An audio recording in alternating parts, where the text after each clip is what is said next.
So in here, we want to look at one thing, and that thing is basically testing for proteins. What reagents do we use, and how do we make the interpretations? What changes should we expect when we carry out these tests for testing for proteins? So we start using this scenario. You have a local NGO. This local NGO is participating in a health project, and that health project is basically to assist refugees in a camp. So they need to carry out an assessment to understand the extent to which people are either malnourished or basically well nourished, such that they can determine what they need to do. So what they decide to do is to carry out tests to determine the protein content of the different food rations that they are giving to children. Because in refugee camps, you have situations where there is no sufficient food. So these people have to receive this food from the organizations around. But before this food is given out, this food has to be tested for the protein content, because children actually require a lot of proteins. So that means that they need to carry out tests to determine the proteins in these different foods.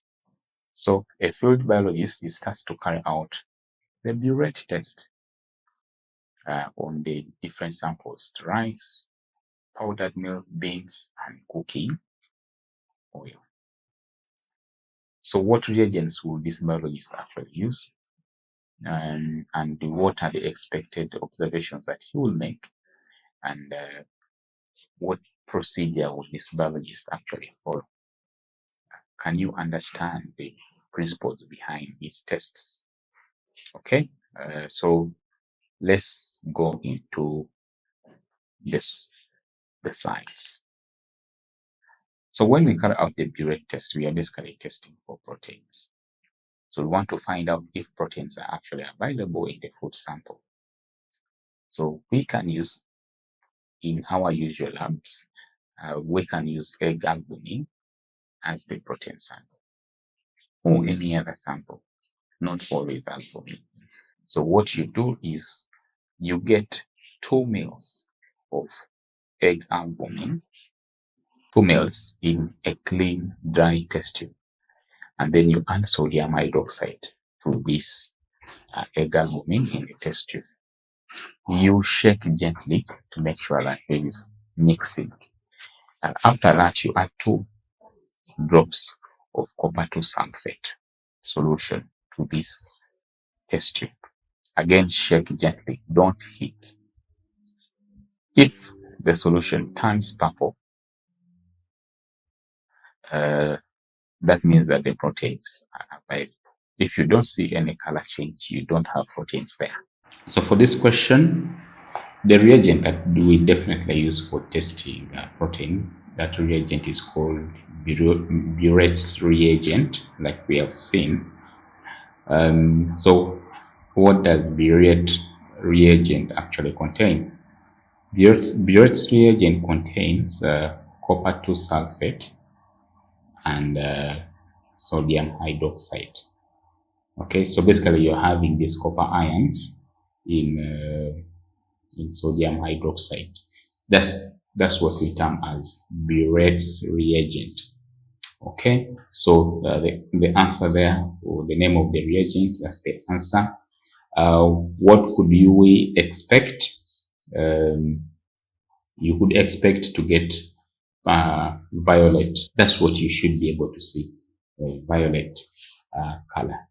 That violet color is because you are having the copper 2 ions basically interacting with the nitrogen atoms in the proteins. Okay, so basically that is the principle behind the reaction.